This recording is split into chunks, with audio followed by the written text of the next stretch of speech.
Hello friends, இன்றைக்கி நம்ம Shahi chicken kurma எப்படி பண்ணுறதுன்னு பார்க்கலாம். ஷாஹினா அதோட மீனிங் ராயல்.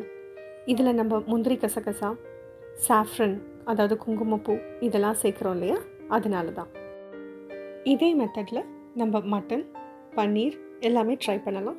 ரொம்பவே நல்லா வரும். இதை ஒரு தடவை நீங்கள் செஞ்சு உங்கள் ஃபேமிலியும் ஃப்ரெண்ட்ஸும் டேஸ்ட் பண்ணிட்டாங்கன்னா அதுக்கப்புறம் உங்களோட ஒவ்வொரு கெட் டுகெதர்லேயும் இது கண்டிப்பாக ஒரு ஐட்டமாக இருக்கும். இதுக்கு அவ்வளோ வரவேற்பு இருக்குங்க. இதுக்கும் மேலே நம்ம எந்த ஹோட்டல் ரெஸ்டாரண்ட் போனாலும் அங்கே வாங்குகிற கிரேவி வீட்டில் செய்கிற கிரேவி மாதிரி இல்லாமல் ஒரு ஸ்மூத்தான சாஃப்டான டெக்ஸ்சரில் இருக்கும். அந்த கன்சிஸ்டன்சியே டிஃப்ரெண்ட்டாக இருக்கும். ஸோ அதுவும் எப்படி வருதுன்னு இந்த ரெசிபியில் நம்ம பார்க்கலாம். ஃப்ரெண்ட்ஸ், உங்கள் சப்போர்ட் தான் எனக்கு பெரிய மோட்டிவேஷனே. ஸோ கண்டிப்பாக சப்ஸ்கிரைப் பண்ணுங்கள், உங்கள் ஃப்ரெண்ட்ஸ்க்கு ரெக்கமெண்ட் பண்ணுங்கள். இப்போ நம்ம ரெசிபிக்கு போகலாம். நம்ம ஆஸ் யூஷுவல் நம்ம சிக்கனை மஞ்சத்தூள் லெமன் போட்டு நல்லா க்ளீன் பண்ணிவிட்டு அதுக்கு தேவையான மேரினேஷனுக்கு தேவையான பவுடர்ஸ் போட்டு ஒரு 15-20 மினிட்ஸ் மேரினேட் பண்ணுறோம். மேரினேட் பண்ணதுக்கப்புறம் குக்கரில் கொஞ்சமாக தண்ணி வச்சு அதுக்கு மேலே ஒரு பாத்திரம் வச்சு ஒரு விசில் கொடுத்து என்னோடய சிக்கனை பாயில் பண்ணி எடுத்துக்கிறேன். இதனால் என்ன ஆகும்னா உங்கள் சிக்கனில் மேரினேட்டட் மசாலா நல்லா சோந்துடும்.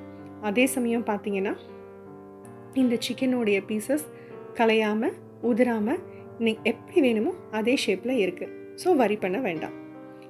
இதில் இன்னொரு அட்வான்டேஜ் என்னென்னா, இது நீங்கள் மசாலாவில் சமைச்சு முடிச்சுட்டு பார்த்தீங்கன்னா இந்த சிக்கன் அவ்வளோ சாஃப்டாக இருக்கும் சாப்பிட்றதுக்கு. இது மற்ற இன்க்ரீடியன்ட்ஸ். இப்போ இந்த கிரேவிக்கு நான் 2 பெரிய வெங்காயம் எடுத்திருக்கேன். ஸோ மீடியம் சைஸ்டாக இருந்ததுன்னா ஒரு 3 பெரிய வெங்காயம் எடுத்துக்கோங்க. இது தவிர முந்திரி கசகசா ஊற வச்சுருக்கோம், கர்ட் எடுத்திருக்கோம், ஒரு 3 தக்காளி, அப்புறம் இஞ்சி பூண்டு. இதை தவிர நமக்கு கொஞ்சம் பால் தேவைப்படும். அதே மாதிரி இந்த ரெசிபிக்கு தேவையான மிளகாய் வற்றலை நான் பவுடராக போடுறதுக்கு பதிலாக கொஞ்சமாக தண்ணியில் இந்த மாதிரி மிளகாய் வற்றலையே நான் ஊற வச்சுருக்கேன். ஜென்ரலாக என்னுடைய கிரேவி ஐட்டம்ஸ்க்கு இந்த மாதிரி பண்ணுறேன். அது கொஞ்சம் டிஃப்ரெண்ட்டாக நல்ல டேஸ்ட்டு கொடுக்குது. நம்ம மெயின் டிஷ்ஷை ஸ்டார்ட் பண்ணுறதுக்கு முன்னாடி சின்ன சின்ன ப்ரிப்பரேஷன்ஸ் பண்ண வேண்டியது இருக்குது.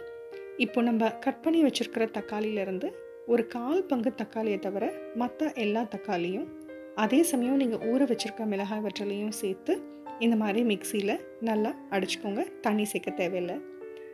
அதே மாதிரி நீங்கள் சாப் பண்ணி வச்சுருக்கிற ஆனியன்ஸை நல்லா ஒரு 3-4 டீஸ்பூன் எண்ணெய் விட்டு இந்த மாதிரி ப்ரௌன் ஆகிற வரைக்கும் வறுத்துக்கோங்க.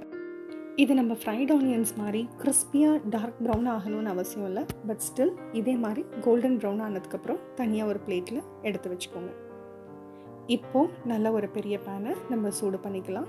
எண்ணெய் சூடானதுக்கப்புறம் அதில் பட்டரும் கொஞ்சம் ஆட் பண்ணிக்கிறோம். அதுக்கப்புறம் நம்ம மசாலா ஐட்டம்ஸ் ஆட் பண்ணலாம். கொஞ்சம் நேரத்துலையே நம்ம தக்காளி கட் பண்ணி வச்சுருக்கிறதுல ஒரு 1/4 எடுத்து வச்சோம் இல்லையா, அந்த தக்காளியை லேசாக வதக்கிக்கிங்க. தக்காளி லைட்டாக வதங்கினோடனே இஞ்சி பூண்டு அந்த பேஸ்ட் எடுத்துக்கோங்க.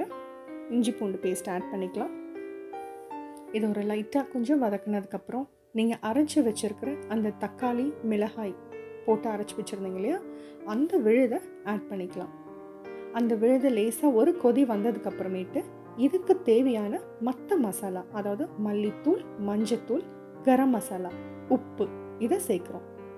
நல்லா கொதிக்க விடுங்க. மசாலாவில் அந்த பச்சை வாடை இருக்கக்கூடாது. நல்லா கொதிக்கட்டும்.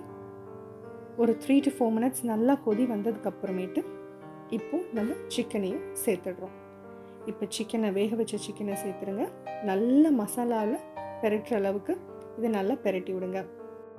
இதுக்கு மேலே இந்த கிரேவிக்கு எவ்வளோ தண்ணி தேவையோ அந்த தண்ணியை ஊற்றி நம்ம மூடி போட்டு நல்லா ஒரு 10 மினிட்ஸ் கொதிக்க விட்டுருங்க.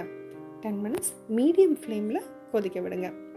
இந்த மீன் டைம் நம்ம அடுத்த மெயினான இன்க்ரீடியண்ட்டை ரெடி பண்ண போகிறோம். நம்ம வெங்காயம் வதக்கி வச்சுருந்தோம் இல்லையா, ஸோ அந்த வெங்காயத்தோட நம்ம தயிர் ப்ளஸ் நீங்கள் முந்திரி கசகசா ஊற வச்சுருந்தீங்க இல்லையா, அது இதையெல்லாம் சேர்த்து ஒரு நல்ல பேஸ்ட்டாக நம்ம அரைச்சி எடுத்துக்கிறோம். இதுதான் அந்த பேஸ்ட்.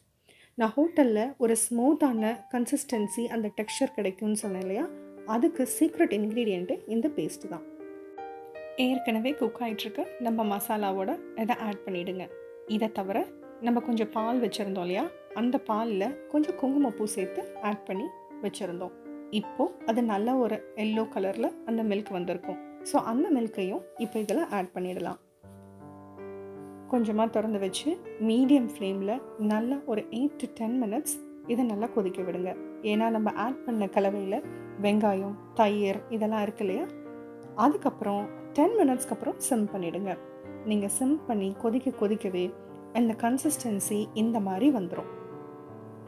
ஸோ டேஸ்ட் பண்ணி பார்த்துட்டு கொரியண்டர் லீவ்ஸ் போட்டு கார்னிஷ் பண்ணிவிட்டு இறக்கிடுங்க. ஸோ உங்களுடைய அருமையான ஷாஹி சிக்கன் குர்மா ரெடி ஆகிடுச்சு. கண்டிப்பாக செஞ்சு பாருங்கள். உங்கள் ஃப்ரெண்ட்ஸ்க்கும் உங்கள் ஃபேமிலிக்கும் ரொம்பவே பிடிச்சிருக்கும். கமெண்ட்ஸில் ஷேர் பண்ணுங்கள். தேங்க்யூ.